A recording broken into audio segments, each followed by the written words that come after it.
ደግሞ በጀርባ በኩል ያለው ማለት ነው ግቢው። ይሄ ተጠርጎም አያውቅም ሊጠረግም አይችልም። ምክንያቱም በጣም ሰፊ ስለሆነ አናስበውም መጥረግ ራሱ። ይኸው እስከ መስኮቱ ድረስ ነው በረዶ ያለበት፣ እስከ አንደርግራውንድ መስኮት ያለው ማለት ነው። ይሄ ጭራሽ አይጠረግም፣ ተጠርጎም አያውቅም። ይሄ የሚጠረገው ሊጠረግ ቢባል በመኪና ማለት ነው። ይሄ ምንድነው የሚባለው መኪና? ይሄ ጠጠር የሚሸከሙ በሱ ይዤ አድርገህ ተጠርገዋለህ። ግን ይሄ መኖሪያ ቤት ስለሌለ መጥረግ አንችልም ማለት ነው። ያው እነዚህ እንትኖች አበባ ይመስላል። በረዶ አርፎባቸው ነው ግን እንደዚህ አበባ የሚመስለው እንጂ አበባ አይደለም። ግን ጥጥ አይመስልም? የሀገራችን ጥጥ ሀቢቢ፣ ይሄ ጥጥ አይመስልም? በረዶዎቹ ዛፉ ላይ ጥጥ ነው። እኔ ልሞት ጥጥ ነው የሚመስለው ሲያምር። እርግጠኛ ነኝ ጥጥ የሚያውቁ ሰው አይጠፋም መቼም።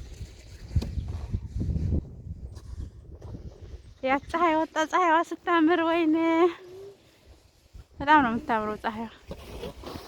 አንተ ሄደ ያው የሆነ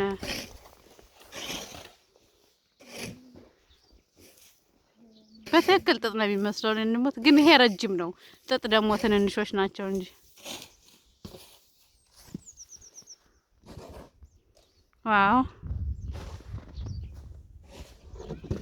አንደርግራውንድ ነው ይሄ ደግሞ።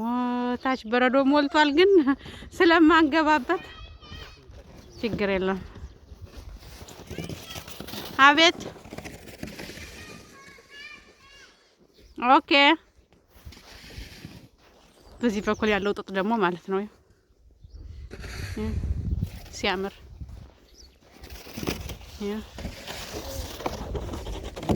ፀሐይዋ በዛ በኩል ነው በደንብ የምትታየው። በዛ በኩል ያው የምታምር ፀሐይ ነው የወጣችው።